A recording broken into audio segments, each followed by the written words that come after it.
This is the Whole Hog Baseball Podcast, presented by Massage Envy, the first podcast devoted entirely to Arkansas baseball. Featuring insight from Arkansas baseball color analyst Bubba Carpenter. Here's Matt Jones. Well, we said last week on the podcast we thought it was a good matchup for Arkansas. It turned out it wasn't. TCU, an incredible weekend at Baum-Walker Stadium to win the Fayetteville Regional. The Horned Frogs move on to the Super Regional. And, you look at their path in the postseason now. They play Indiana State this weekend in a Super Regional. They would play either Oregon or ORU first in Omaha if they get past Indiana State. It wouldn't surprise me at all to see TCU make a run at the College World Series. That team was really, really hot. And we're going to talk about the Fayetteville Regional today. We're going to recap the Razorbacks 2023 season and toward the end, look ahead toward 2024. Matt Jones with Bubba Carpenter. And Bubba, I don't know that Santa Clara and Arizona were anything that I wasn't expecting them to be, but I really underestimated TCU, just how hot they were. And, we've seen this so many times, throughout the years, whether it be Ole Miss last year, even Arkansas, last year, as hot as they got in the postseason. It's not about the best team. It's about the team that gets the hottest. And I don't know that there's a hotter team in baseball right now than TCU. I agree, Matt. I tell you, it's amazing the way they're swinging the bat right now. We talk about hitting being contagious, and it absolutely is right now with that TCU lineup. I mean, there's just they're hitting the ball all over the place. They're driving it to right field. They're driving it to left field. They're hitting fastballs. They're staying through off-speed pitches and driving them in the gaps. I mean, they're just on a roll right now. And their pitching's good enough to win. I mean, I don't know that they have, they don't have guys that we really fear, but they have guys that just throw strikes. They don't really give you anything. They play good defense. They run the bases. They're great on the bases. I mean, they're a good team, man. But hey, I will say though, that Santa Clara team, I don't know. To me, Arizona wasn't even a region. They shouldn't have been in it. I didn't think Arizona is any good at all, to be honest with you. I thought Santa Clara was. I don't think they should have been a 4 seed. I think they should have been a 3 seed. I thought Santa Clara was a pretty good team. Actually, they were a really good team. They were better than I thought they were, and I think that kind of hurt us because you couldn't pitch off against them. Because you had to beat them. Where you look at some of these other regionals, and we'll probably talk about that later. I think some other SC teams were able to pitch off against their 4 seed. We couldn't really do it against Arizona, against Santa Clara, and I think that made a difference when it came to the TCU matchup. But whether it had made a difference in the big picture and we'd have been able to slow them down, who knows? Sometimes I think you run into a team that's so hot that it really doesn't matter, what you're doing, because what they're doing is so good. I think about the basketball team, the Razorbacks, a few months ago when they played UConn in the Sweet 16 out in Las Vegas. UConn, of course, goes on and wins the national championship. Arkansas could have maybe played its A game that night and still not beaten UConn because UConn was that good. And I really feel like TCU is that way. Maybe I'm wrong. Maybe they go down to Fort Worth this weekend and play Indiana State, and they're so amped up by everything that happened in Fayetteville last week that they don't get out of their home super regional. But that team just looked so good. You mentioned Arkansas didn't get to pitch off. They pitched Hunter Holland in game 1 against Santa Clara. He didn't have a great outing. Came out in the 3rd inning of that game. Then they had to use some of their studs. I mean, Will McIntyre really carried them throughout the rest of that game against Santa Clara.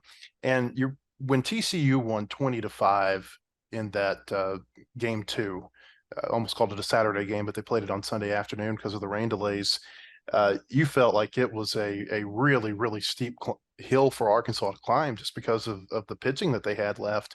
I mean, if TCU hits Hagen Smith that way on a Sunday, imagine what they're going to do to the rest of your bullpen. And I think it's a testament to the Razorbacks, I don't know, grit, maybe the right word, to be able to stay in that last TCU game for as long as they did. But it kind of felt like in the end, reality just set in that they just didn't have the arms at the back of the bullpen to contend with a lineup as good as TCU's. Yeah, I think so, Matt. And I think there's the guy that could shut that team down or slow that team down, I think would have been Brady Tigert. I think Brady's breaking ball, that slider curveball mix that he throws, and then he can also run a 2-seamer in on you. He's got the changeup. I think Tigert would be a guy I would love to see pitch against that TCU lineup and just see what he can do.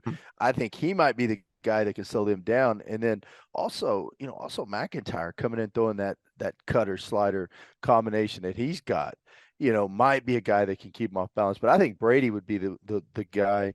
And it's no knock against Hagan. Look, Hagan's a stud.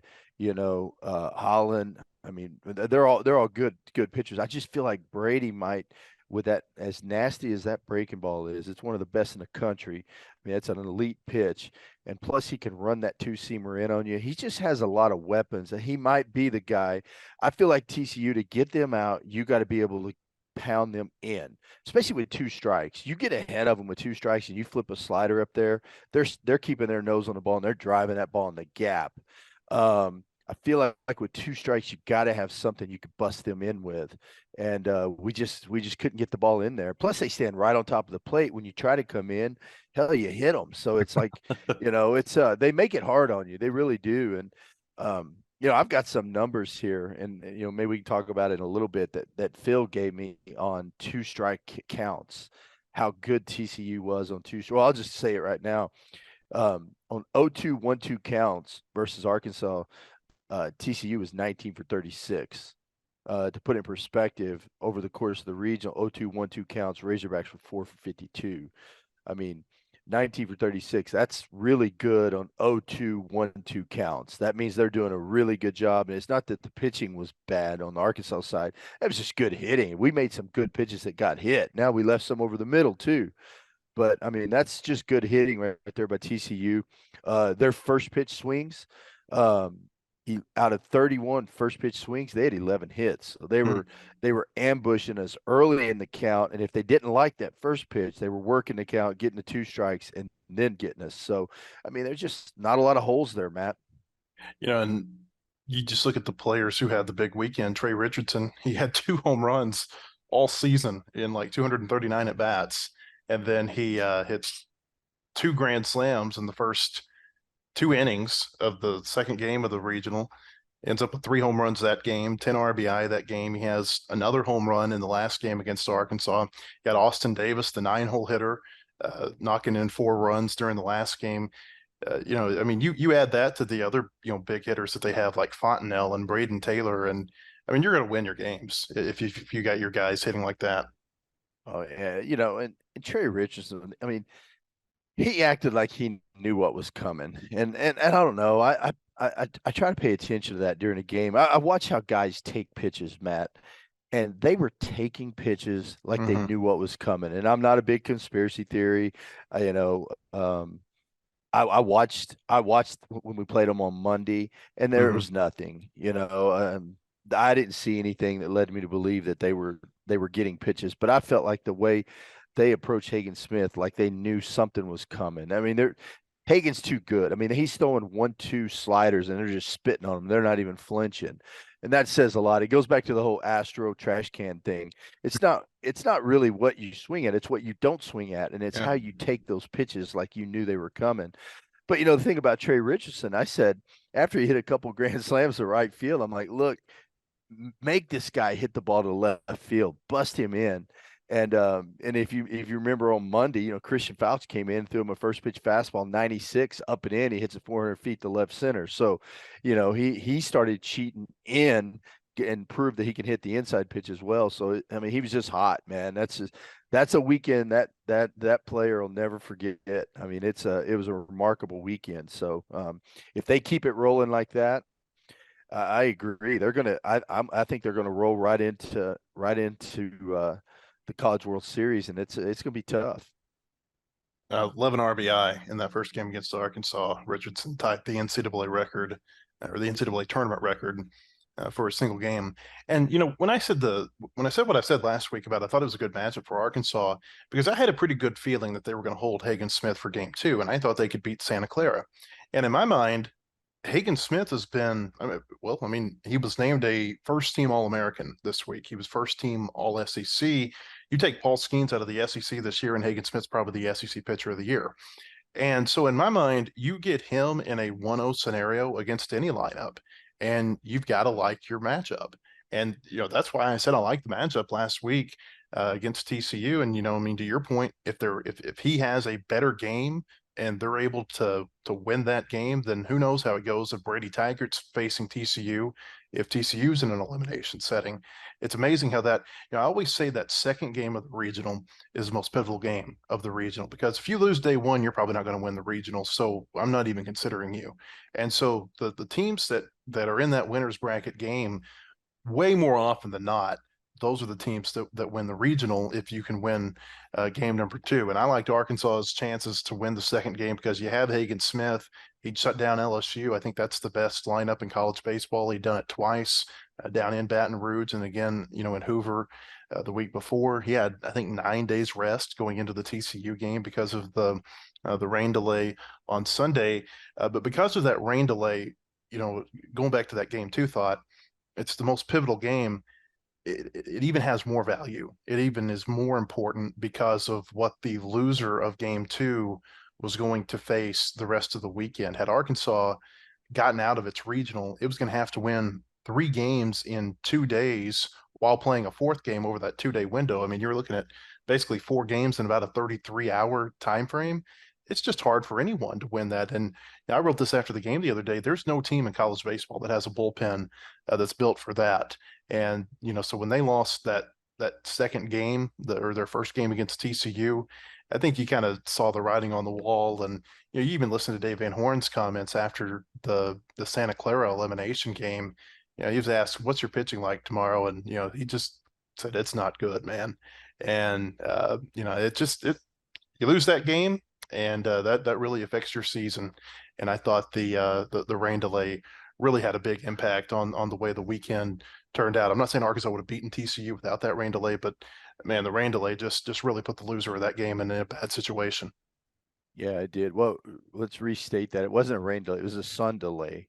That's right. I don't know that the sun ever quit shining that whole time. It was really frustrating. I get it. It's safety first, but what's crazy is there's a youth tournament going on down at Kessler 2 miles away, and they never stop playing. So, I don't know, but the radar showed lightning in the area, and so you got to do that's a rule. You got to do what you got to do.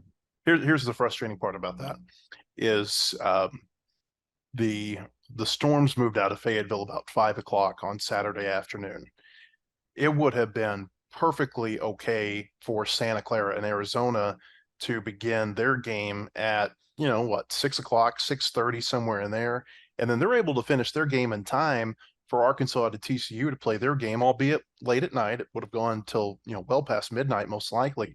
But from what I was told, and getting information out of the people at the NCAA is like getting information out of Congress or something. I mean, it's just, they're just tight-lipped and they can no comment their way to Washington. But, from what I was, the feeling that I got sitting around the building, and, we're sitting there, and Arizona's players are sitting over here just to our left, laying on the track, taking naps on the mats where they do their high jumps and pole vaults. And you've got Santa Clara's team that's just across the way, and the coaches would come and they'd kind of interact for a little bit, then they'd go their separate ways. You got the NCAA people in there. The feeling I got was that Arizona and Santa Clara, at least one, if not both of those coaching staffs, were the ones that were holding up the start time of that game on Saturday night. They did not want to start the game if there was any chance at all that their pitchers were going to have to sit back down because of another rain delay. And there was a chance. It was like maybe a 10% chance, 15% chance, relatively low for this time of year. But, I thought that was a huge decision, not for the NCAA. And I don't know if it's the 2 site reps who were here, if it was the office back in Indianapolis. I don't know who it was, but for someone not to step in and say, hey, we got to get this game started so these other 2 teams that are waiting in the wings can get started tonight instead of putting them behind the 8 ball tomorrow, I thought it was a failure of the leadership of the regional. I do too. And so my understanding is the coaches don't have any input in this. This comes from the NCAA on-site rep. Okay. He makes those decisions. That's Phil and I talked about it. Yeah, and those are the guys that make the decision. I don't know that, even DVH is, and I could be totally wrong, Matt, but I think those guys have the power, to make those decisions. It's like the second sun delay, when they started coming out on the field, I saw the umpires looking up at the sky, pointing up at the sky with their hands in the air, like, what are you doing, man? It's a blue sky. and we're calling it, we're postponing this game. But back to your point about starting the Arizona Santa Clara game, I agree. I don't live far from Baum Walker, and I'm like, why aren't they playing? I didn't understand it. And I'm trying to text people and figure it out, but it's just like you said, it's hard to get answers. So, but would it have made a difference, Matt? Who knows, man, if it would have, but I mean, I it would certainly have don't think that's why definitely, Arkansas lost, but yeah. I do think that it affected, it put the loser of that Arkansas TCU game really behind the eight ball, because you get another night's sleep with some of those pitchers that you could have used in the second game that might have not been as effective going And down the line. and think about that Saturday night, that we'd have had 12,000 packed in Baum Walker, for Hagen Smith throwing that night. I don't know. I just you're right. It was just one of many things that just kind of added up to to a rough weekend. But it is what it is, man. I guess you just write it up as that's baseball and that's weather and crazy things happen. Team looked tired to me at the end. Do they do you? Yeah, they did. They really did. I think that's a long day, and they're at the ballpark all day on Sunday. Man, it was just a long day, and they did. They looked tired, and they still played hard, but they looked tired. I thought that our swings looked tired. But baseball's a mental game, and when you start to get tired, boy, you got to stay locked in mentally. And I'm not saying it's not that I'm saying we weren't locked in. I'm saying we looked tired, and I think the guys are frustrated, and I don't know. It was it's just it's one of those things, and I said it a couple of days ago. TCU's not a better team than us. They were a better team this weekend than we were. I think if we play them a month ago, we beat them. Hands down. I think we beat them, but I think they were just a better team this weekend, and that's what making it to a super regional, making it to Omaha. That's what makes it so hard. You can run up against one team that's hot, and look, baseball's a mental game, and hitting's contagious, pitching's contagious, and they got hot at the right time. Now, somebody might hear you say that, and they would point back to the game in February in Arlington, where TCU won 18-6. They won the 3 games against Arkansas this year by a combined score of 50-15. I have never seen, at least not in what I would call modern Razorback baseball, a team just own Arkansas like that for 3 games. It almost reminded me a little bit of when the Razorbacks made the jump from the SWC to the SEC, and those early SEC years when they would play Skip Bertman's LSU teams. That's what LSU would do to Arkansas, in the early to mid 90s. But going back to my point, is there something about, because you said you thought Arkansas might beat TCU a month ago. Is there something about this matchup for Arkansas's pitchers against maybe the way TCU hits the ball that's just a bad matchup? Or do you think it's just they just picked the 3 worst days of the year to play this single team? Well, I think you can throw what happened at Globe Life Field. I think that was a long, long time ago. I think you throw that out. I don't think that has any real bearing. I there think were a lot of walks that night at Globe Life. They didn't really struggle with walks this weekend in Fayetteville. It was the hits. Right. And you got to remember that we were dealing with the pitch clock, and I'm telling you, they were starting that pitch clock early at Globe Life Field. It's like they were trying to send a message right there. And our pitchers were flustered because of the pitch clock. TCU, we had no answer to slow them down on the bases. They were shuffle, shuffle, go. They were timing our guys up. Our guys are worried about the pitch clock, getting the pitch off. The guys are stealing. I think it was just I just throw that. I didn't even factor that in. I didn't even go back and look at box scores or anything from that game. I threw it out. I just think right now they're hot. And as far as, is it a matchup? I don't think so, because I know what Hobbs does. I know all the time that goes into the scouting reports and all that. And it's kind of a fine line of staying with your pitcher's strengths, but also meshing it to get that hitter out. What's his strength? What's his weakness? What's our pitcher, like Hagen Smith? What's his strength on the mound? And you match that up versus what's Trey Richardson's strength. course, when you game plan against a team coming in like that, I don't think Trey Richardson was the guy we were trying to shut down. I don't think he was on the list of guys that we didn't want to beat us. But yeah, I don't know, Matt. It's it's a game of baseball. That's why you play the game, is you just never know. Um, we could play them next weekend. Maybe it's a different story, and or maybe if you go back and you say, okay, if Santa Clara's not that good a team and we can pitch off against Santa Clara and we can save, Hunter Holland, or we can save Brady Tigert, save innings from Will McIntyre and load up, against TCU. Maybe that changes it. But we were right where we wanted to be. We had our best guy, Hagen Smith, All-American. I'll put Hagen up against anybody in the country. If there's a must-win game, it just didn't happen. Mm-hmm. I mean, he dueled Paul Skeens twice. Yeah, pitched every bit as well as Paul Skeens did in those 2 games. Now it could be.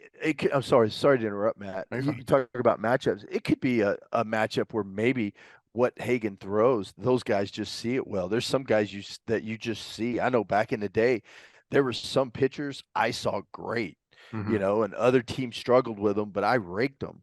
And then on the flip side, there were guys that other teams raked that I struggled with. I'm like, why can't I hit this guy? Everyone else in the league's raking this guy. It's just crazy, the matchup. So maybe, maybe there's something to that. But, I mean, it's not to diminish Hagen Smith. I mean, he's got elite stuff, and he's going to pitch in the big leagues. I don't know. I think they're just hot. And whether or not he was tipping pitches, I feel like I should have done a better job of looking during that first game. I mean, not that, the Hobbs and those, they don't need me to, but I mean, that's one thing. I've spent a lot of time watching pitchers tip pitches back when I played, and it's everyone tips it. You just got to figure out what they're doing. Everyone has something that tips off what pitch they're throwing. You just got to figure out what it is, and if you're a third base coach and there's a lefty on the mound, you can see the shape of his forearm and the tilt of his glove. And there's so many ways to see what a guy's throwing and relay that sign. I don't know if it was happening or not. It didn't look like it was happening on Monday. So I don't know. Maybe they're just really good this weekend, and that's all it was. Just chalk it up as a team that's really hot. I got to tell you just a thought on TCU here. TCU is a really good program, and I don't know that sometimes I think people get so focused on the teams that they see often that they forget that there's other really good programs out there outside the SEC, because there's so many that are in the SEC. Even last year in the World Series, 6 of the 8 teams were either in the SEC or they're going to be, with OU and Texas coming in a couple of years. But if TCU beats Indiana State this weekend, it will be their 6th College World Series in 13 seasons. Really, all that's changed at TCU is that Jim Schlossnagle went to Texas A&M. Nothing else changed there. Kirk Saarloos was his longtime pitching coach. He turned down some opportunities to go elsewhere. I didn't really know what to think about Saarloos until this weekend, and I came away from the weekend watching him in the dugout and interacting with him either in the press conferences or just the little handshake you might get with him on the way in or out the door. I came away really, really impressed with him and thinking that he was one of the most impressive coaches that I've had the opportunity to meet in college baseball. And maybe we're seeing TCU in the middle of kind of going back on the upswing. I mentioned that this would be 6 of 13 seasons in the World Series. They've had a few years where they haven't gone. They had a stretch there where they went 4 consecutive years, which really drove up that total. But I can't tell you the amount of I guess respect might be the word that I came away from just being around TCU this weekend. I think it's a really, really strong program, and it's a reminder of how good they have been, even if they've been down for a couple of years relative to their past success.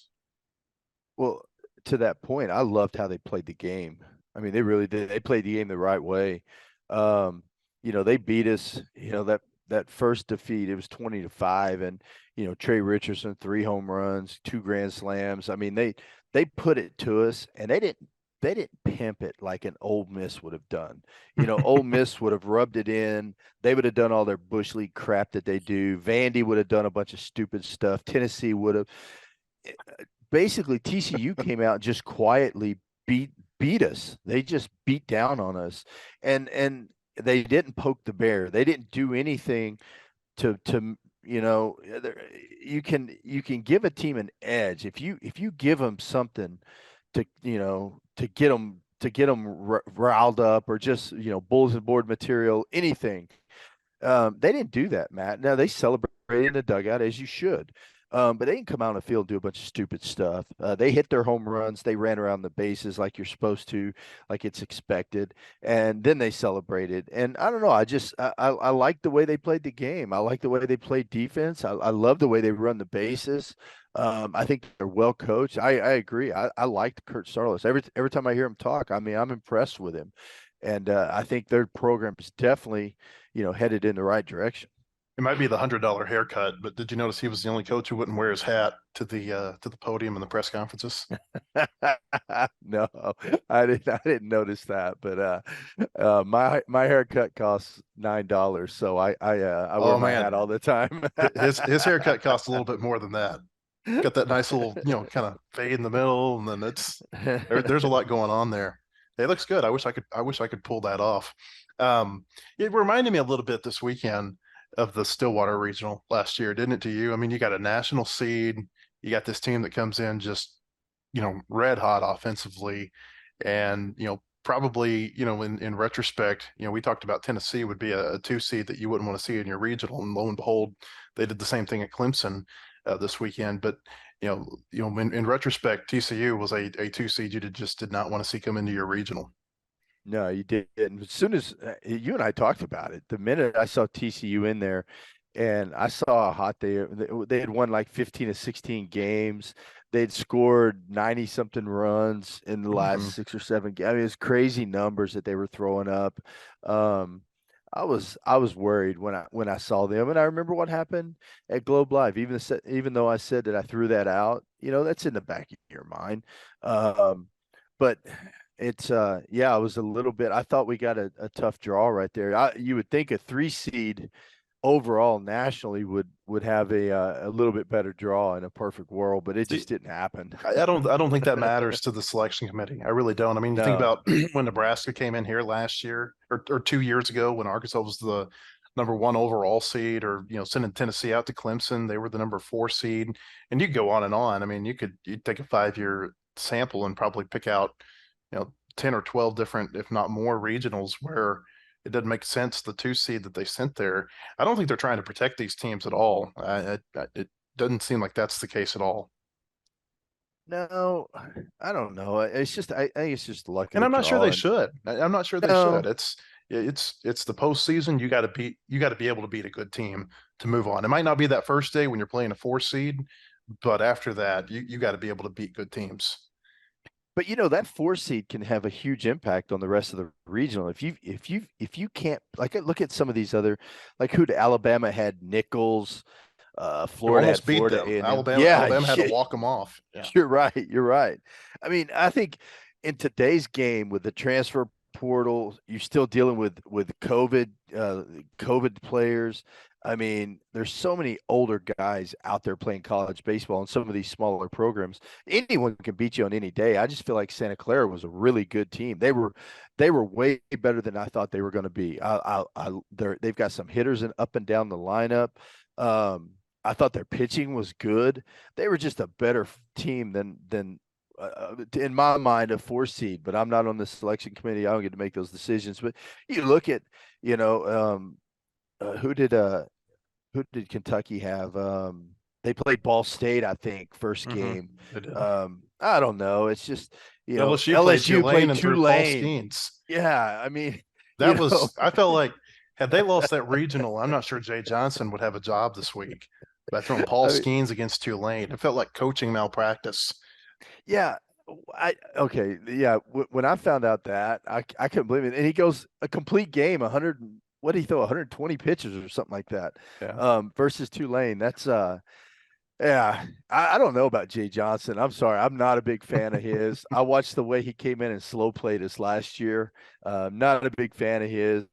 They've got a lot of money to throw around there at LSU. And but yeah, that was one of the dumbest coaching decisions I've ever seen, because Tulane is arguably the worst team that made the tournament. We got a lot more to go here on the Whole Hog Baseball Podcast.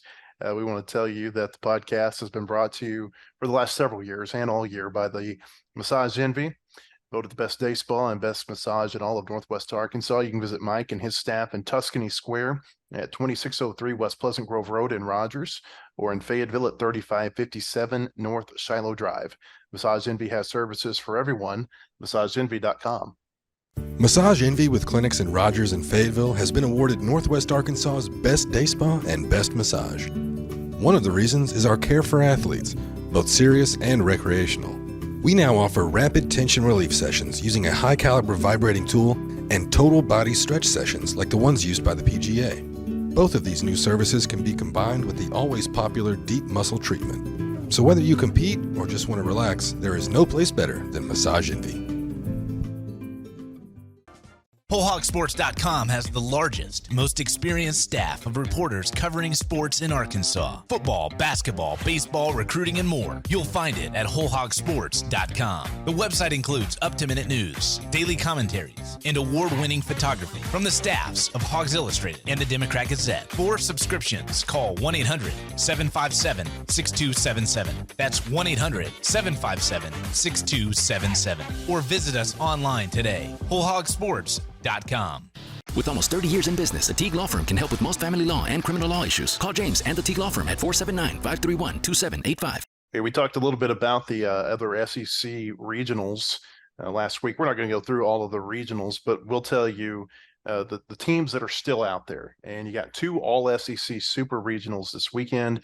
Kentucky goes to LSU, and South Carolina goes to Florida. These are rematches from games that happened earlier in the year. Kentucky, you remember back in April, they gave LSU kind of a scare down to Baton Rouge. They won one of the games, and then they came awfully close to winning the last game. LSU got a big home run late in that game that gave them a one-run win. So LSU went 2-1 against Kentucky earlier in the year. South Carolina swept Florida in Columbia. This one will be in Gainesville, so a little bit different situation this time around. You got the revenge factor this week, Bubba. You got Florida at home trying to beat South Carolina, who swept them earlier in the year, and you've got Kentucky going back to Baton Rouge trying to win 2 of 3 this time when they came so close a couple of months ago. Well, I think Florida is going to roll through South Carolina. I think I like where Florida's at right now. They're swinging it up and down the lineup. Their pitching's, they've got depth. I think they're gonna win that one. I don't pull for Kentucky very often, but I'm a huge Kentucky fan this weekend. I hope they go in there and smoke LSU. I just don't think it's going to happen. I really don't. Kentucky, if they were in Kentucky playing at home, yeah, it might be different. But I think going to LSU, I think Kentucky's going to struggle. But Kentucky, and I know this because I was looking up when Arkansas beat LSU down in Hoover. Kentucky had the best inning of the season against Paul Skeens outside of what Arkansas did. The best game, not the best inning, but the best game. They scored 5 runs against him, and LSU ended up winning game 1. Kentucky won game 2. Mentioned that it was a close game that turned late in game 3. I don't know. I wonder too where LSU's focus is. The news came out within the last few days that Wes Johnson is leaving when the season is over to go become the head coach at Georgia. I just feel like that could be a distraction a little bit this week. And I'm with you. It would surprise me if Kentucky beat LSU, but the way they played them in Baton Rouge earlier this year, I don't know that it would be just a total shock to me. Yeah, you never know. I hope you're right. I'd love to see Kentucky go in there and win that one. Yeah, I don't know. And who knows, after Skeens throwing 120 pitches or whatever he ended up throwing in that Tulane game, maybe he'll be tired coming off of that. I don't know. But I think Kentucky's got their work cut out for them. That's a tough lineup, and they're tough at home. And Kentucky just doesn't play. They're not the same team on the road as they are at home. I think they're built to play on that turf field at home. Yeah, and you're right. It doesn't always translate to the dirt fields. Tennessee goes to Southern Miss this weekend. The Volunteer fans were really, really, really upset that they did not host in Knoxville. I think they thought that was going to be just a foregone conclusion after they beat Clemson on their home field. Southern Miss, they actually fought through the losers bracket to win the regional in Auburn. Penn of all teams, was up 2-0 in that regional, and Southern Miss came back through and they were able to win a decisive Game 7. You look at Tennessee and Southern Miss, and we'll talk about them as teams here in just a second, but just from the standpoint of their stadiums, they're really not any different. They seat about the same number of people. So they were both 2 seeds. I don't know that it really was that surprising that Southern Miss got to host over Tennessee. I think it would be nice if the NCAA had a little bit more transparency in the process that they use to determine who these super regional hosts are going to be. I remember, I think might have been 4 or 5 years ago, Vanderbilt and Mississippi State were both 2 seeds, and it was this great mystery as to how Vanderbilt got to host over Mississippi State, and the Mississippi State goes up to Nashville and they win the super regional. But all of that's to say, it doesn't surprise me so much that Southern Miss got to host. And I also kind of wonder if it may be because there's so many other SEC teams, they don't want all of the super regionals. And I mean, there's only going to be 2 that are played on SEC stadiums, but you know what I'm saying? You kind of want to maybe dilute that SEC influence on the super regional a little bit and maybe not give Tennessee a home game. Yeah, I don't know, man. I tell you what, though, I'm still I didn't sleep after that Tennessee Clemson game. I got That was the best game of the year. I was so incredible. mad. Oh my gosh, I was so mad. Clemson had so many chances to win it. Yeah, they did. Now, Clemson pitched out of some tough situations as well, but man, they had the bases loaded, nobody out, and Chase Burns is on the mound pitching. Mm-hmm. He's got 90-something pitches. And he can't throw his fastball for a strike. I mean, every fastball he threw either went to the backstop or hit somebody. And so he's throwing like 9 out of 10 pitches were sliders. And you watch those Clemson hitters go up there and just spin off the ball and chase sliders, 3 sliders in a row that are 2 feet off the plate. And I'm like, if you can't hit it, don't swing at it. I mean, he's not throwing it for a strike. I honestly think they could have stood up there and just taken and won that game. But it was frustrating. It was so frustrating to watch that. You know, as someone that I love teaching hitting, I love teaching an approach at the plate, and to watch those Clemson hitters go up there and just swing and miss a slider by 3 feet, 3 pitches in a row, when you know the guy's fastball, you can eliminate his fastball. He could not throw it for a strike those last couple of innings. I don't know. It was just frustrating, Matt. But yeah, once they won that, I knew Tennessee had it made. But it was frustrating. But you're right. It was an awesome game, but I wanted Tennessee I wanted Clemson to win that one. I feel like it was a good game for the sport because ESPN said it was the 2nd most watched regional game that they have ever had. And so, you know, it's on I think, what was it, Saturday night? Yeah, it was Saturday night, prime time on ESPN2. Yeah, you got a lot of eyes on that. And then those are the type of games, to me, that have the potential to really grow the game, build the sport up, you know, the audience, you know, people who are just interested in it. So I think it has the potential to be really good for the sport. The only downside probably was that it went 14 innings. Yeah. But it was a great game though. It really was. And and I don't know much about Southern Miss. I don't know. Obviously, I know Todd Berry's retiring at the end of the year, and so they're playing for their coach who trying to keep his career going for however long they can this season. I tell you what, that can go a long way right there. When you're playing for something like that, you can rally around that, and that could be enough to get Southern Miss over the hump. They got their work cut out for them, though. That Tennessee's still going to kick the ball around. They don't play very good defense. They hit enough to win, but they're pitching, man. They got some dudes they can throw. So it's going to be we'll see how Southern Miss does. But Southern Miss kind of has a reputation as always having good hitters. So we'll see. I think that'll be a fun one to watch. And Southern Miss kind of gets a mulligan of sorts because they got the super regional in Hattiesburg last year and had Ole Miss come to town, and Ole Miss just kicked them for 2 games and got out of there. And of course, went on and won the national championship. They kind of get a chance again to win a super regional on their home field when they don't get a whole lot of opportunities there in Hattiesburg. Alabama goes to Wake Forest this weekend. Wake Forest, I did get to see a little bit of them during their regional. I think it might have been their winner's bracket game late Saturday night. They look like the real deal to me. But Alabama, again, you talk about teams that are hot. Alabama, ever since Brad Bohannon got fired, they've been really good. I said all year, I thought Alabama was really good. I mean, when they were here, I thought they were good in the SEC tournament. I mean, I don't know. They're a good team. They're scrappy. They play hard. Um, yeah, so that'll be good. And I don't know. I haven't watched Wake Forest all year. I've watched the highlights. I mean, what makes Wake Forest so good, man? They can hit and they've got pitching. I I mean, knew they had pitching depth. you know, it's interesting. I talked to Matt Hobbs a few weeks ago about Wake Forest when they hit number one in the coaches poll for the first time, you know, and he talked about that, you know, he's like, I don't want to take any credit for this. He said, but it's been fun watching them because I was there when we were recruiting some of these guys that are doing so well for them. And, you know, he left behind, they partnered with Wake Med, the medical center there on campus, to create this pitching lab when Hobbs was at Wake Forest.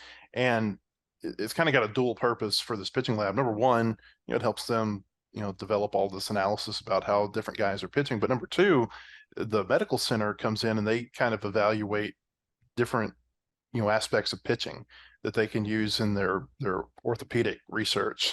And so it's kind of an interesting setup there. But Wake Forest looks really good to me. I don't know if I'd say I'd be surprised if Alabama wins, but there just aren't a lot of teams that look as complete as Wake Forest does. And yeah, they've got to wear the burden of being the number one overall seed, and we know how that goes. Certainly hadn't gone well for Arkansas or Tennessee the last couple of years in the super regional. But I don't know that there's a more complete looking team out there than Wake Forest, just because they've got the starting pitching, they got some guys come out of the bullpen, and then offensively, I think that you know, they're not as good as LSU or TCU, but they're pretty good. You know, there's probably not four teams left in the tournament that are better than Wake Forest. Well, do you buy into that number one jinx? Oh, How long's it been absolutely. since, Absolutely. 1999. So the tournament expanded in 99 to 64 teams into this, you know, format where you go regional, super regional, Omaha. And 1999, Miami won the national championship as the number one overall seed. And since then, a one seed has not won the championship. And a lot of times they don't even make it to Omaha. I think that there have been 8 times total where the one seed lost in either the regional or the super regional. I think it's 5 times in the super regional and 3 times in the regional round. So I absolutely, I don't know if I'd call it a jinx. I just think that there's a lot of pressure wearing that hat as the number one overall seed. And, you know, there's a pressure to live up to that. And then there's also the other teams that are gunning for you. Yeah, maybe, man. I don't know. I don't know. I have a hard time buying into that, but I mean, it seems legit. There's a lot of number ones since 1999. So I don't know. I think, you know, some of it I think is due to the NCAA they haven't valued strength of schedule so much in who they assign as the number one overall seed. You know, like there have been some years where Tulane was the number one overall seed and Cal State Fullerton and UCLA. And, you know, nothing against those teams. They've all had, you know, some good postseason success in their past. UCLA won the national championship 10 years ago.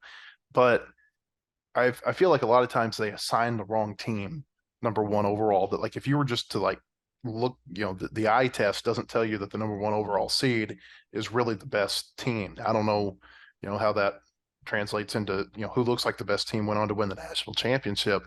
But, you know, I think increasingly, you know, I'd say Wake Forest looked like the best team throughout this season. I mean, they were like 47-10 going into the postseason, I think. Arkansas looked like the best team 2 years ago. Tennessee looked like the best team last year. So I'm not saying that happens every year, but, you know, I certainly think that there's probably a little bit to that. Texas was the last number one overall seed to play for the national championship, by the way. And I believe that was in 2009 when they were the runner-up to LSU. Speaking of Texas, they're going to be in a super regional this weekend, and they're going to play at Stanford. I almost feel like with Texas, Bubba, it's like they're not in the SEC yet, but we got to kind of include them in SEC talk because they're coming. Yeah, you're right.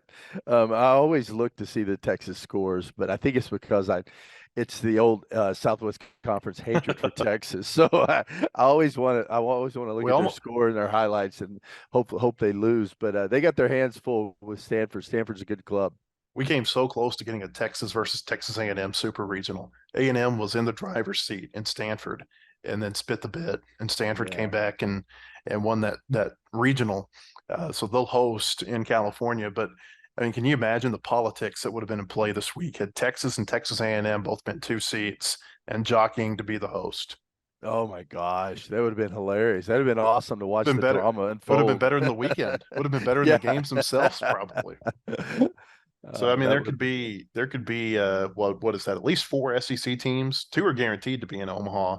There could be as many as 4 SEC teams, and then Texas, obviously could be there as well at the College World Series. We mentioned Georgia's hiring Wes Johnson. What do you think of that hire?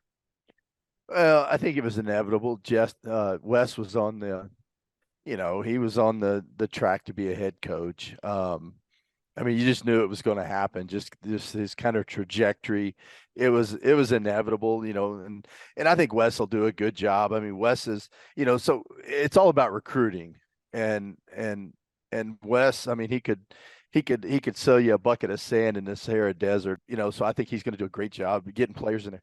I mean, he really can. He can. When you're talking to Wes, he's good at it. He can talk the talk, but he knows a lot about the game of baseball.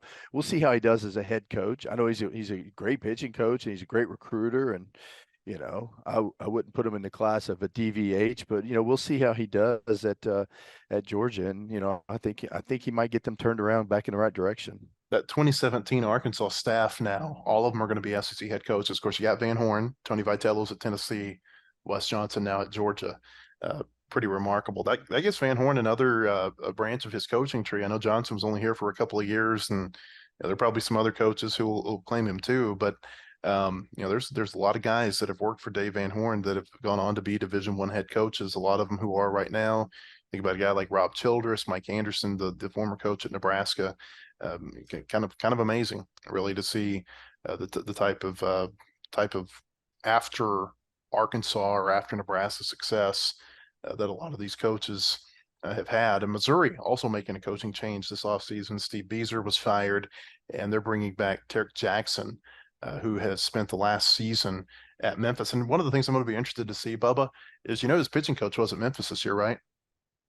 Who's that? Tim Jamison, the former Missouri head coach. Wow. Does Jamison come back to Missouri as the pitching coach? It would surprise me if that happened. But that's just something that's kind of interesting to watch as the offseason goes along. Well, I tell you what, he's got his hands full there at Missouri. I don't know. That's just a bad. It takes somebody who really wants to be there. I mean, he was an assistant coach. He was an assistant at Missouri with Hobbs under Tim Jamison. And I think Vitello might have actually overlapped with him for a year at Missouri. But yeah, I mean, it takes somebody who loves that place, because it is a dead end.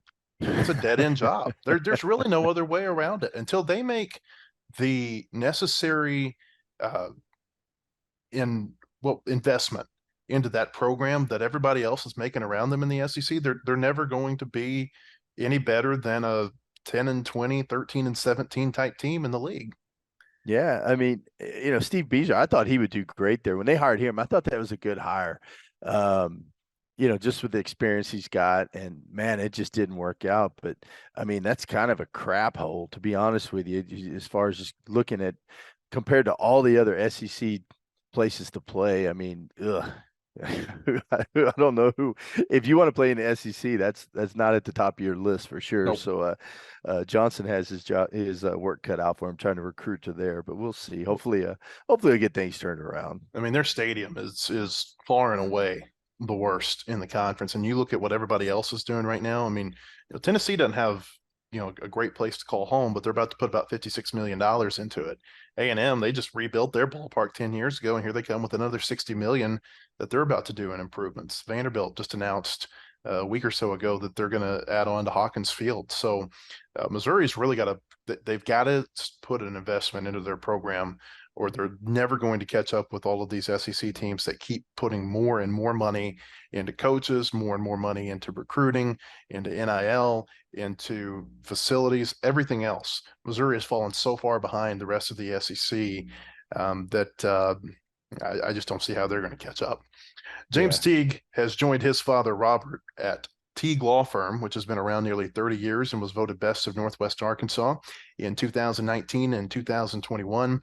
James can help you with most family law matters, including divorce, custody, and child support. He can also help with criminal law, including felony and misdemeanor offenses. If you have an estate need, James at Teague Law Firm can fill your need there too. Teague Law Firm is a full-service law firm where you will talk to actual lawyers. They'll call you back and give you their direct cell. You can call James and the Teague Law Firm at 479-531-2785. That's 479-531-2785. Or visit them online at teague-law.com. The Teague Law Firm. If we can't help you, we'll talk baseball. As a former Razorback pitcher, James Teague spent years closing innings. Now he's closing cases. With almost 3 decades in business, the Teague Law Firm can help with most family law issues and criminal law. Call James and the Teague Law Firm at 479-531-2785 or visit them at teague-law.com. Want more coverage of your home team? Download the Whole Hog Sports Video on Demand app. Check out the Fan Zone and get up-to-the-minute videos, podcasts, and features on football, basketball, baseball, recruiting, and more. Search for Whole Hog Sports on Apple TV, Roku, and Amazon Fire at home. And take it with you on the go by downloading it for your mobile device in your app store. The Whole Hog Sports Video on Demand app. Get it today.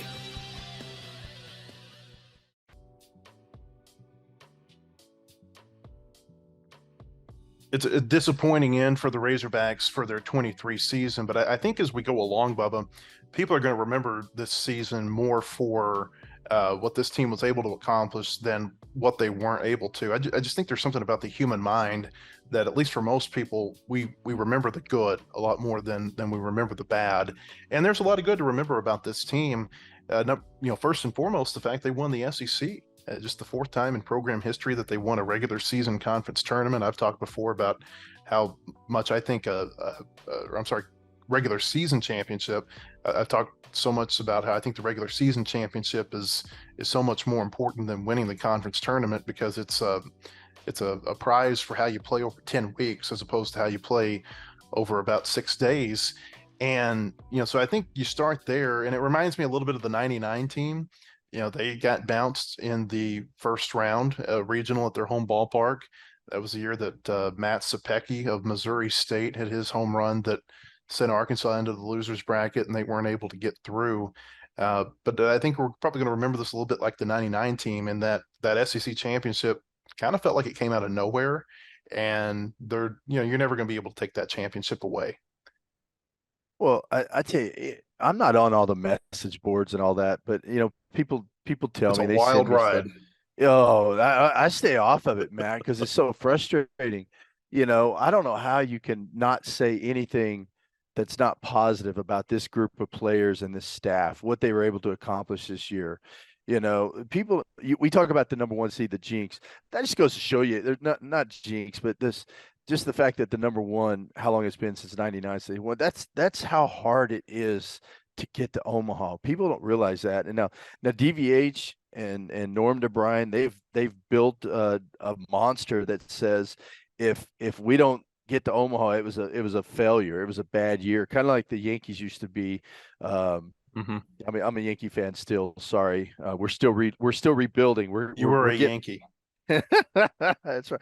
I've been a Yankee fan since I was a little kid. I can't even explain. I had Don Mattingly posters on my wall when I was a little kid living in Winslow, Arkansas. How that happened, I have no idea. But my grandpa was disgusted because he was a Texas Ranger fan. So anyway, but we've got it where it's, if we don't get to Omaha, it's a failure. But you know what?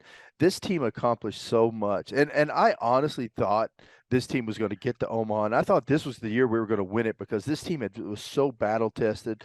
They had been through so much. And, even though we didn't have a lot of depth in the bullpen and we were banged up with our position players, these guys came together and they played as a team. They played Razorback baseball. They always found a way to win. I mean, they won 20 games in the SEC. They won the West. They tied Florida for overall. I mean, all the accomplishments, but some of these people out there that are posting stuff negative about this team, you just want to go grab them by the throat and say, hey, wake up. and it's probably people that never put on a jock in their life or never played the game of baseball, and they don't understand. They don't realize how hard it is. And those are the people that frustrate me because I know how hard it is. And I know how much work these guys put in. And so to diminish anything that they accomplished this year, really, it kind of makes me mad. It pisses me off, but there's nothing you can do about it. Overall, I hope these guys are remembered as a team that was a tough, resilient team that overcame more adversity than I ever remember a team overcoming since I've been a Razorback fan, which is a long time. It's the ring culture, right? I mean, it's if you don't win a ring, it's not a successful season. And I don't know. I have a hard time buying into that, especially in a sport like baseball where there's so many different variables that's going to determine whether or not you're the best team at the end of the year. I mean, I think I do feel like there's a certain disappointment for not getting to the World Series. Anything less of the World Series at Arkansas right now is a disappointing end of the season, but I don't know that necessarily takes away from what they were able to accomplish. And I just, I go back to, I look at this year through the prism of everything that they had to battle from an injury standpoint. This is not the team that we thought we were going to see on February 1st. I mean, you thought you were going to have, Jackson Wiggins, one or two in the rotation, and you go on and on, just all the different players who either didn't play or, sometimes even too, Bubba, it was the injuries to the players who came back and they just didn't look like themselves. I mean, Jared Wagner did not look like the Jared Wagner that we were accustomed to seeing for the last 3 weeks of the season. Josenberger got back kind of close to that level, but, Wagner never did. And Brady Tygart, he looked really good at the end of the year, but you wonder about, had he not had the arm injury, how much better might he look at the end of the year? And so I just look at it through the prism of everything that they went to, and to get to 43 wins and an SEC championship and a home regional, that's a heck of an accomplishment for this team. And I don't know that I really hold one weekend against them too much. Yeah, well, it's funny. You stay so calm when you're talking about it. I honestly, I get mad, Matt, when people start criticizing this team. I get mad. I can't help it because, I mean, I know everything they overcame, and you're right. I mean, just think if we had Wiggins healthy, Cody Frank. Cody Frank's a guy that he would have been a guy that could have quietened TCU's bats. Well, and you just think about, if you have Frank and Wiggins and Dylan Carter in a regional, how much more confident you would have felt about, number one, the different possibilities you could have had in that first game against Santa Clara. But number two, how much more confident you would have felt in maybe the pitching being able to work its way out of the losers bracket versus, kind of it felt a little helpless after Sunday night. It did. I don't know, but I'm proud of the guys. I'm proud of DVH, the way he kept everything together this year, because I say it all the time. The baseball part of it's easy. I think the baseball part of it's easy. I think the hard part is keeping a team together, keeping them focused, keeping them up, their spirits up, getting them to go out there and not make excuses. It's real easy in the game of baseball to make excuses. These guys didn't make any excuses. It was next man up, and that someone else jumped in there and got it done. And it was just, that was kind of the theme of the season this year, is just finding a way to get it done. And they did it. And I'm proud of them. Yeah, it sucks that the season's over. I think if we'd have ended up in one of these other regionals, we're playing in a super this weekend, but it didn't happen. And, but it doesn't diminish anything these guys accomplished this year. And the guys that are going to move on, I wish them the best. The guys that are going to be coming back next year, I tell you what, they're going to be battle tested. They're going to be ready for next season. And I think we're just going to keep building on what we got going here at Fayetteville. People are going to be upset until Arkansas wins a national championship. Some people. I think that there are, others who, view this from a different perspective.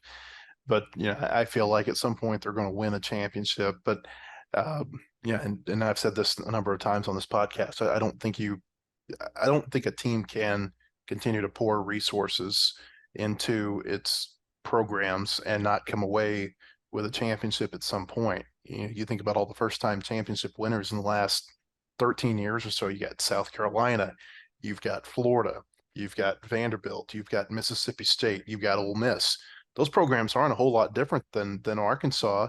It's just that they've had a little bit better luck at the end of the season. We know how close, painstakingly close, Arkansas came 5 years ago to being on that first-time winners list. So I think they're going to win a championship at some point. I just feel like if you come at this with the perspective that it's championship or bust, you are going to go home disappointed so many times because there can only be one team that's happy at the end of the year. And so I think that while you have every right to be disappointed with how the season ended, I think that you have to step back and maybe take a look at the bigger picture. At least that's the way I would do if I were looking at this from those eyes. Let's talk a little bit about the roster moving forward, because there are going to be there is going to be a lot of turnover after this season again. It felt to me like, and I wrote this back maybe in the fall, that this roster was kind of a, I don't know if stopgap is the right word, but they went out and they really got a lot of transfers this year as kind of a bridge to this big freshman class that they anticipate to have next season. Now, you got to get through the draft, and there are a lot of these freshmen, they're high school seniors, they would be freshmen next season, who are going to be drafted. There are going to be some of them who sign. That's inevitable. I mean, I'm looking here at Baseball America's top 500, and just in the top 20, I see Aiden Miller, a third baseman who's committed to Arkansas out of Florida. He's number 20. You're probably not going to turn down that kind of money to come to Arkansas.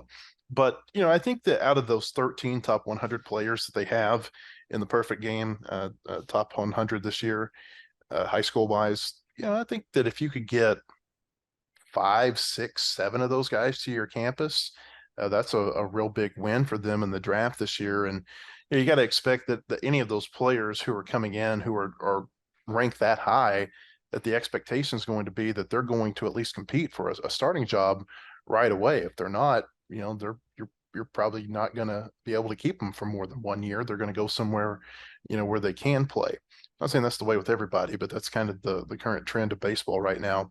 But you just look at this team in terms of, and we'll talk about what they have coming in here in just a minute. But right now, Bubba, I would be surprised a little bit if any of the starting outfielders were back. You got Jared Wagner. He's obviously gone. He's out of eligibility after transferring in as a grad student from Creighton. Tavian Josenberger does have some eligibility left, although I think that, he's pretty high up there, relatively speaking, on draft boards, that he would be able to get some pretty good money and go pro. Jace Borfin the same way. Borfin, last time I looked at Baseball America, past the top 100, I think he was like maybe 108, which would be somewhere maybe middle of the second day type draft pick. So let's just start there. Outfield, you feel like any of those guys are back? Well, no, unfortunately, dang it, Matt. I'll tell you what, Tavian is a completely different player than the guy that came in from Kansas. Yeah. He's turned himself into a prospect, a major league prospect, and he's gotten bigger, stronger. He's a great center fielder. He's so much better at center field than I thought he was going to be honest with you. I pictured him as an infielder moving to outfielder, and I thought there'd be some struggles, but man, he is unbelievable in center field. I think what I like most about Tavian is just his demeanor, his the way he plays the game with energy, passion, grit. Guys seem to follow him. He seems to be a leader out there on the field. I don't see him coming back at all. Boy, I'd love to have him back, but I just don't know if it's going to happen. I think the only thing that, you look at his tools, I think he needs to continue to develop from the right side. I think that's his only weakness is the right side of the plate. Not that he's bad there. He's got room for improvement there. And, as far as Borfin, man, I'd love to have Borfin back again. He's a guy that's he's going to play outfield in the big leagues. Got a good arm, plays a great right field, hits for power to all fields. Kind of went through a little funk at the end of the season, but I think he's a guy that we probably won't see again in a Razorback uniform. But the draft's crazy though. You just never know what's going to happen. And so, we could get a surprise and maybe get one of those guys back. I haven't seen NIL play a big role yet. I don't think with a player who, in terms of they're draft eligible and they turn down baseball because they can come back and make X amount of dollars through name, image, and likeness. Um, I'll be interested to see if that happens anywhere this year. And I'm not talking about just Arkansas. I'm talking about across the board. By the way, looking at the rankings here, I've got them pulled up now for the outfielders. Borfin 108 in Baseball America, Josenberger 240, Jared Wagner 297. Wagner is an interesting one because you know how this goes. You've got X number of dollars that you can spend on your first 10 round picks. And a lot of times guys get picked in the first 10 rounds not because they're necessarily top 10 round talents, but because they can be signed for $5,000 or $10,000 and they can use some of that money to go pay for overslot on another player. And so you think about a Wagner or a Brady Slavens, it wouldn't necessarily surprise if they're taken on the second day just because they don't have any of that leverage left. And, I mean, you can speak to this, Bubba, the leverage is such a huge part in terms of deciding to go pro or not, because it could be the difference between making, depending on how good you are, $300,000, $700,000 this year versus you don't have any leverage left and you come back, you're not getting signed for more than about 5 or 10,000. Right. And the NIL money helps, but in the grand scheme of things, the NIL money is nothing compared to a major league contract. And No. that's these guys' goal. That's where you want to be. Yeah, you can pick up a little extra money on NIL. Now, if you're LSU, they're going to throw a whole bunch of money at some of those guys to get them to come back. I don't know. The NIL thing is another thing that needs to be. It's turned into the Wild West. And I think I'm not big on regulation, Matt. I don't like being regulated and told what to do, but man, I feel like it's just gotten out of control. And yeah, I don't know. I hate it because guys are making some wrong decisions based on just instant money, and I don't know. I don't like that. But as far as what you said about Wagner, them, I think so. I think Wagner. Wagner's a guy I love the way he plays as well. He's a quiet leader. Just love the way he plays the game. I hate that he got hurt. I had a hand injury one year, and it took me 2 years to get back to where I was after a hand injury. Mine was a torn ligament in my middle finger on my top hand, on my left hand. So it really affected my swing for 2 years until I was able to get the strength back. I actually had to change my swing, my stance, the way I held the bat, the barrel angle, and all that in order to get my barrel turned into the zone until I was able to get the hamstring back. So it's, it was tough. And so I know Jared coming back from that. I talked to him a few days ago before the last game, and he's like, "Oh, I'm fine." He said, "It hurts a little bit, but I'm good." And he's not gonna make excuses, but it makes a difference. But I love the way he play. I think he's another guy. I compare him to kind of like a Michael Turner, Chris Lanzilli that came in here for 1 year, and to me, they're always going to be a Razorback. They just are. I love Jared Wagner. I hate that he got hurt and we missed out on get to see him play and just what kind of year he would have had he stayed healthy.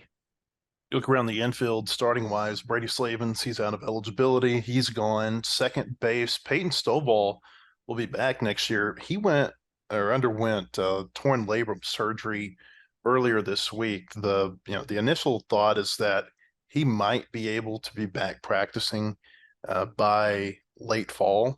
I think it would probably surprise me a little bit if he's full go by the end of fall ball. But the thought is that he'll be able to play next season without any limitations. You remember Jalen Battles underwent labrum surgery a couple of years ago and was able to come back and play. The difference there is, Bubba, that Battles, it was his non-throwing shoulder, and with Peyton, it's his throwing shoulder, and I guess that might complicate things a little bit. Yeah, it does. It's crazy when you get that labrum surgery. I know I've had some high school guys that have gone through it, heard it in football. And just never were able to come back and throw the ball the right way after that surgery. Now, I'm sure Stovall's going to the right guy and they'll get it fixed the right way, but that's a tough thing to come back from. but it'll be good to have him back and have him back healthy again, because I know that was really, hats off to Peyton Stovall for battling through that as long as he did, because, I don't think people realized how bad it was. But that was a tough deal. I may have this wrong, but I think he went to the Texas Rangers doctor, who everybody seems to be going to right now. Jackson Wiggins went and had his surgery done down there. I believe Peyton Paulette might have had his surgery done down there too. It seems like every time now that, at least guys in this area, when you've got an orthopedic injury, that's where they're going, is down to the Dallas area to get them corrected. And again, I may be wrong on that, but I think I have that right. Left side of the infield, John Bolton's gone. He's out of eligibility. Caleb Cali, wouldn't it surprise you if he's back? Yeah, I don't know though. He's got another year of eligibility left. I tell you, he came a long way, Matt. He turned himself into a good defensive third baseman and a force at the plate. I wouldn't be surprised if Callie ends up back here and continues to get better. But who knows? I mean, he's a big, strong guy. Can hit the ball to all fields. He proved what kind of hitter he can be. I mean, he might end up going. I think back in the day, it felt like it used to be easier to figure out the draft. Mm-hmm. And I don't know anymore. There's so many variables now. I mean, there's so many variables. Really you got the draft, you've got the NIL, you've got the open transfer market. It's you just don't know what a lot of these players are going to do. And usually Bubba and I, by the way, we talk about this stuff and we're a little bit more informed. We're talking off the cuff right now when it comes to these players that are coming back or not. Parker Rowland is another one who probably has a decision to make. He's got some eligibility left. I thought he played a good defensive catcher this season. Obviously did not go the way that I thought it would go for him at the plate. If you go back to the preseason, the thought was that Polk was their better defensive catcher and that Rowland was the one that could provide some offense. And I'm not so sure that it wasn't the other way around when the season came along. And then from a pitching standpoint, you're going to have Hagen Smith back next year. You're going to have Brady Tigert back next year. We'll see what goes on with some of these younger pitchers, the ones who struggled at the end of the season. Did they feel like this level is for them? Do they feel like they need to go somewhere else? I think Gage Wood is one that you certainly expect back. They'll get Cody Frank back next year. We've talked about that previously. The feeling is that torn lat muscle is going to be completely repaired and that he's going to be able to play next season. Will McIntyre is one that I think is kind of interesting. Wouldn't surprise me to see him back. Believe it or not, Will McIntyre still has 3 years of eligibility left in college. Isn't that hard to believe? That is crazy to think about that. But he came in, 2020 was his COVID year. 21, he redshirts. And so he's only played 2 years. And because he got the COVID year, he gets that bonus year. So he could theoretically play 3 more years for Arkansas. I think that would shock me if that happened. But he does have that eligibility. Cody Adcock's one that I think is kind of interesting because this is his leverage year, in terms of draft. So Dylan Carter, is he able to pitch again next year because he had Tommy John so late in the season? Those are the right-handers. You scroll up here, you look at the left-handers. Hunter Holland, I think he's gone. I heard him say on a Little Rock radio show the other day, don't be surprised if I'm back in a Razorback uniform. I would be totally shocked if he's back in a Razorback uniform. And to me, Bubba, it's because, he's such I think he's such a big draft prospect. He's 173 on Baseball America's top prospects. I think because he's left-handed, because he's so big, and I'm talking about, big bodied, it's like 6'5", 6'6". I think that there's a lot of projectability there to where he might get a little bit more money than you would think he might, whether it be that he's drafted higher in the draft or maybe he gets a little bit of overslot value. And you go back to that NIL conversation. I don't know that NIL can make up the difference between the type of contracts that Major League Baseball can provide some of these guys and what they would get if they came back and burned their leverage year. The advantage to coming back here is the technology we have here and the know-how that we have here. If Matt Hobbs stays, hopefully Matt Hobbs will be back again next year. I'm sure he's valuable out there on the coaching market, but if Hobbs is back, that could entice a guy like a Holland to come back and continue to develop because you go to a minor league, you get drafted, you get to a minor league organization, you don't have what you have here at Baum Walker. And a lot of people have all the technology out there, but most guys don't know aren't smart enough to take that technology and apply it to that guy and make him better. But I agree when it comes to Hunter Holland, with his body and his frame, you get into professional baseball, you get a major league organization, put 20 pounds on him. And I mean, that's a major league starter right there. He's got 5 pitches he can throw. I mean, he's just has such a high ceiling. I would be surprised if he came back, but I'd love to see it. I think McIntyre's, he'll come back. I talked to Dylan Carter, and he said something to the effect of doctor told him he could be throwing as early as September. Oh, wow. Yeah, I don't know. I don't know if that's possible or not, but you look at there's a lot of things to be excited about. A lot of guys coming back to be excited about. Just the thought of Hagen Smith coming back. Wiggins will be gone. He'll he'll get taken. We haven't really mentioned him much, but he's a guy that'll end up we won't see him in a Razorback uniform again, I don't think, which it'd be nice if he decided to come back and pitch a year and then go, but I don't think that'll happen. Can't mention everybody. There's so many different guys on the Right. roster, but as I look through this real quick, Kendall Diggs, he'll be back. I would assume. Yeah. He's not a sophomore draft eligible, so I don't see him going anywhere. I'll be interested to see what happens with Peyton Holt and Ben McLaughlin. They're both guys that have another year of eligibility left. Holt was, I mean, it was so disappointing, I think, for the team that he had that back injury after the first game of the regional and wasn't able to play. He's not the reason they lost the games the way they did, but he adds a spark to the team that I felt was missing for the final few games of the season. Parker Coyle's a freshman left-hander. So we'll see. Nick Griffin is a guy that we haven't talked about this year that Dave Van Horn said a couple of months ago is really coming along nicely in his rehab. I think they expect him to be a part of their pitching staff next year. A big part of their pitching staff. He was a big-time recruit out of high school, turned down, I would assume, some good money for Major League Baseball. And he's just battled injuries. Hasn't quite, gone the way I think that he wishes it would have gone to this point for him. And I would say all of this too. There are probably some players on this team that are going to make decisions that isn't going to make any sense to anybody because there might be, the allure of playing time out there at another school. Maybe they just feel like this isn't a good fit for them. So don't be surprised by anything that happens during the off season. But long story short, we think that it's going to be a pretty big roster turnover for the Razorbacks next year. Real quick, a couple of other things. 24 schedule. Here's what we know. Razorbacks are going to play in Arlington the second weekend of the season. They're going to play Oklahoma State, Oregon State, and Michigan there unless something changes. From a SEC perspective, I don't think the schedule is going to change until 2 years from now after Texas and OU come in. And so basically any of the SEC West teams that they played this year, you just flip it and they're going to play at the other park next year. So like LSU, Mississippi State, Ole Miss, this would be their year to come into Fayetteville. The SEC East teams that they didn't play this year, Florida, Kentucky. There's one more that I can't think of who it is, Missouri, off the top of my head. They'll play all those teams next year. And then I don't know if it's going to be Tennessee or South Carolina, but I believe that they're going to play one of those two teams back-to-back years.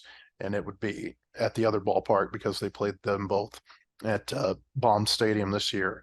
Dave Van Horn said a couple of weeks ago that they're not as far along in their 24 schedule right now, just because some of the lessons that they've learned from RPI, and they're wanting to really be sure that they get the right teams on their schedule for next season. A lot of Razorbacks heading off to summer ball. And Bubba, let's finish on this. Off-season keys for the Razorbacks. Where does it begin?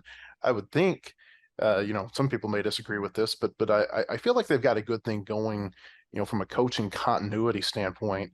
And so I would think that, trying to keep the coaching staff in place would be Number one, not only for the results that they've had on the field over the past several years, but because of what this group's been able to do in recruiting. Well, the recruiting's the name of the game, and I tell you what, they've done an incredible job. And look what Nate Thompson's done, heading up that recruiting, and it's impressive. The number one recruiting class in the nation. The guys they've been able to go out and get out of the transfer portal and out of JUCO ball. I mean, you look at like a Hunter Holland out of JUCO ball. I mean, they're finding the right guys, and Their evaluation's been really good. Yeah. Yes, absolutely. And it not just you look around, Matt, and there's people all over the country. There's good baseball players in that portal all over the place. The key is finding the right guy. And I think that's what's so awesome about DVH and their staff is they find the right guy. You could look at like a Tommy White from LSU, good player, was in the portal. Could we have gotten him? Well, we probably could have. But would he have fit with Razorback baseball? I don't think so. I think Tommy plays for the name on the back of the jersey, not the name on the front. I don't know him, but I watched him play, and you can usually tell who's a team guy, who's a me guy. Maybe I'm totally off base with that. But I think they do a great job of bringing in the right guy to put on that Razorback uniform, and that's hard to do. To go out there and nail it like they do every year. I mean, look at who they brought in last year. Chris Lanzilli, Michael Turner last year. Mm-hmm. Both just, for me, they're going to be Razorbacks for life. 1 year here. I still stay in touch with Michael Turner. We text back and forth, and, he'll send me hitting videos of, how he's doing right now if he's struggling with something. I love that. I love that kid, and he's a Razorback for life. And I think that's what they do a great job of, is bringing in the right fit to come in here and put on that Razorback uniform and represent the state of Arkansas. Well, and I mean, back to the evaluation point. I mean, I don't know that teams are really beating down the door of a Jared Wagner or a Tavian Josenberger or a Michael Turner or Chris Lanzilli, or you can go back a few years like a Trevor Ezel. And so I think they've done a great job of in their evaluations of guys who they think could project to this level, but then also in their personalities fitting in, in the clubhouse, because I think that's such a vastly underrated aspect to recruiting is, how are they going to fit in your locker room? Are they going to be distractions, or are they going to be, guys that fit in and gel well? And I think that was really the key to this year's team. Is their ability to gel. I mean, you go back to some of the things they were telling us back in the fall. Dave Van Horn told me, he said, I've never had a team that feels about each other the way that this one does. He goes, man, they love each other. And they talked about the clubhouse ping pong tournaments that they had, and just the hunting trips that these guys went on, and the golf outings, and going to different games together. I remember I went to a softball game several weeks back at Bogle, and there you got Peyton Stovall and Hunter Holland and some others sitting together right behind home plate. And it just seemed like every time you saw somebody from the baseball team, you saw somebody else in the baseball team with them. And, so can you make that kind of evaluation and recruiting? They've been very good at that, I feel like, over the last several years, which is why they've been one of the best teams over the last several years. And so with that, I guess we'll put a bow on the 2023 Razorback baseball season. It's been fun, always is, covering this team.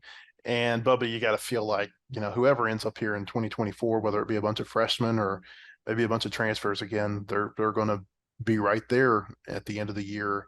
One of the teams that's expected to either make a run, or maybe they come out of nowhere and they make a run anyway. Oh, I agree. We don't rebuild, we reload, Matt. And it's just it's getting harder and harder every year, though. But you feel for DVH and the staff, because with the draft moved back and all the other stuff that we've already talked about, the portal and the NIL, it's harder and harder every year. But they do a great job of it, and we'll reload, and we'll be ready for another great year next year of Razorback baseball. Can't wait, man. We could do a whole hour on the draft being in July and the transfer portal window closing July 1st. I mean, you talk about complicated, and oh my gosh, where these coaches can't really have they can't have any downtime during the summer. I mean, summer's a big time for them anyway, going out and evaluating and watching these different showcase events and whatnot. But now there's a whole nother level to that. in terms of keeping your personnel around. It's almost like they're GMs instead of head coaches. Yeah. We could go on and on about that, but we'll leave it there. Bubba, hey, I appreciate you being part of this again this year, and hopefully we can do it again. Sounds good, Matt. Looking forward to it, buddy. Enjoyed this season, and go Hogs. And we appreciate you joining us on the Whole Hog Baseball Podcast. We'll do some of these throughout the off season. Not sure when yet, but just be on the lookout for the Whole Hog Baseball Podcast. Also, we've got football and basketball podcasts through Whole Hog Sports that you can listen to as those seasons near. For Bubba Carpenter, I'm Matt Jones. Hope you'll come to wholehogsports.com until next baseball season, and we'll see you in 2024. The proceeding has been a production of wholehogsports.com. Look for our latest podcasts on Apple, Spotify, or your favorite podcast store. And visit us anytime at wholehogsports.com for the latest news and commentary.